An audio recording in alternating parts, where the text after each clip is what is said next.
देखिए, अगर एटीएस हो या एनआईए हो, सेंट्रल एजेंसीज़ हो, अगर इनके पास कुछ पुख्ता सबूत है तो इसका कोई एतराज़ नहीं करेगा, कोई इसमें कोई रुकावट नहीं पैदा करेगा कि अगर वो बराबर से इंक्वायरी करते हैं, अगर उनके पास सबूत है तो। और यकीनन अगर कोई ऐसा क्लूज़ अगर उनके पास है, कुछ इनपुट्स उनके पास कॉन्क्रीट अगर है, तो वो अपना काम करे। लेकिन मैं एक बात ये भी बताना चाहता हूँ कि इससे पहले जब भी कोई इस तरह के नौजवान लड़कों को अरेस्ट किया गया है, अदालतों ने कई कई सालों के बाद उन्हें बेकसूर साबित करके छोड़ा है। उसमें मैं उदाहरण के तौर के ऊपर अगर आपको बताऊं तो मालेगांव के जितने भी लड़के गिरफ्तार किए गए थे, उनको 10 साल के बाद, 10 साल वो जेल के अंदर रहे, प्रोफेशनल लड़के थे, उनको 10 साल जेल में रहने के बाद है तो फिर अदालत ने उनको बेकसूर साबित करके जेल से रिहा किया। वैसे ही नासिक की एक स्पेशल टाडा कोर्ट ने 11 मुस्लिम लड़कों को तकरीबन 25 साल के बाद उन्हें बाइज्जत बरी किया था। एक नसीर नाम का एक लड़का था जिसको सुप्रीम कोर्ट ने 23 साल जेल में गुजारने के बाद उसको रिहा किया था। तो ऐसे कितने उदाहरण हैं। हम ये नहीं कह रहे हैं कि अगर पीएफआई हो या कोई भी संगठन हो, राजनीतिक संगठन हो, सोशल ऑर्गेनाइजेशंस हो, अगर कोई गलत काम कर रहा है तो उसका कोई समर्थन नहीं करेगा उसमें। लेकिन ये जो मैंने आपको उदाहरण दिया है, अगर ऐसे उदाहरण, अधिकारी तो किसी को गिरफ्तार कर लेगा, उन्हें जेल में डाल देगा, अदालतों के अंदर सालों साल केस चलते रहेंगे और उसके बाद अगर 8-10 साल के बाद, 12 साल के बाद, 15 साल के बाद अगर वो बाइज्जत बरी होते हैं तो इसकी जिम्मेदारी कौन लेगा? तो हमारा यही कहना है कि अगर आप इंक्वायरी कर रहे हैं तो आपके पास अगर पुख्ता सबूत है तो यकीनन इसके अंदर कोई समर्थन नहीं करेगा। अगर कोई गलत काम कोई कर रहा है तो मैं नहीं समझता हूँ कि देश के अंदर कोई भी ऐसी हरकतों का समर्थन करेगा।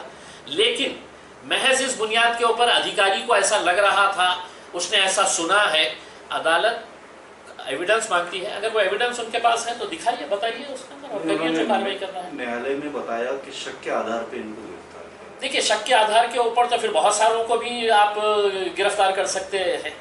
अदालत जो है वो आपसे एविडेंस मांगती है और अगर आपके पास एविडेंस है तो हम भी आपको ये कह रहे हैं कि कोई उसके अंदर रुकावट नहीं लेकर आएगा।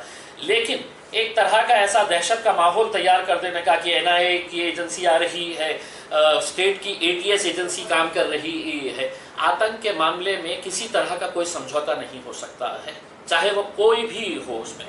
लेकिन हम, जैसा मैं आपको कह रहा हूँ कि अदालत को एविडेंस बताना पड़ेगा उन्हें कि ये हमारे पास कॉन्क्रीट एविडेंस मिला है, उस बुनियाद के ऊपर हम ये गिरफ्तारियां कर रहे हैं। आप करिए, आपकी कार्रवाई है, आपकी जिम्मेदारी ही यही है। आपको यहाँ पर नियुक्त इसीलिए किया गया है कि इस तरह की कार्रवाइयों को रोकने के लिए उसमें। लेकिन महज शक की बुनियाद के ऊपर और हमने यहाँ से सुना था, वहाँ से सुना था, ये नहीं चलता है। कल रात से भी कार्रवाई शुरू है। देर रात में पूरा ऑपरेशन करके 13 बच्चों को हिरासत में लिया है लोकल पुलिस ने। देखिए, हम इसके बारे में इस वजह से कुछ नहीं कहेंगे कि अगर एनआईए और महाराष्ट्र स्टेट की एटीएस अगर ये कर रही है, मेरा सिर्फ एक सवाल है। अभी मैंने कुछ देर पहले दिलीप वळसे पाटिल साहब जो महाराष्ट्र के गृह मंत्री थे, उन्होंने कहा है कि एनआईए के पास कुछ एविडेंस हो सकता है करके। तो क्या महाराष्ट्र की एटीएस, महाराष्ट्र की इंटेलिजेंस, महाराष्ट्र की पुलिस इतने साल सो रही थी आपके अंडर में? आप महाराष्ट्र के गृह मंत्री थे, क्या ये आपका इंटेलिजेंस फेलियर नहीं है महाराष्ट्र का कि आप फौरन है तो ये कह रहे हैं कि नहीं हमारे नहीं उनके पास था करके? तो फिर आप बंद कर दीजिएगा यहाँ की इंटेलिजेंस एजेंसीज को, यहाँ के जितने भी आपके जो गुप्त वार्ता करने वाले लोग होते हैं, सीआईडी होती है, इनको सबको ख़त्म कर दीजिएगा उसमें। अगर दिल्ली से ही अगर आ रहा है तो महाराष्ट्र की आपकी जिम्मेदारी आप कैसे झटक सकते हैं उसमें?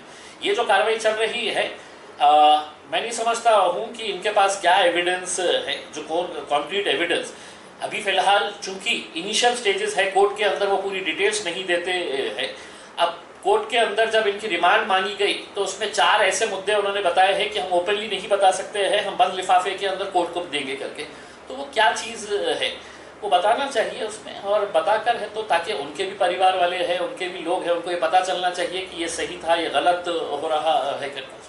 इसमें टेरर फंडिंग का भी मामला बताया जा रहा था। देखिए, टेररिज्म के मामले के अंदर कोई समझौता नहीं हो सकता है, हमने आपको साफ बताया है। वो टेररिज्म के फंडिंग है, पैसा कहाँ से आ रहा था, क्या हो रहा था करके, ये इन्वेस्टिगेशन का भाग है उसमें। अगर कोई अलग मकसद के लिए भेज रहा था और यहाँ पर उसका इस्तेमाल कोई गलत हो रहा था, तो ये पुलिस को है तो इन्वेस्टिगेट करना है, इन्वेस्टिगेशन करने के बाद है तो पुख्ता सबूत है तो अदालत के सामने पेश करना है।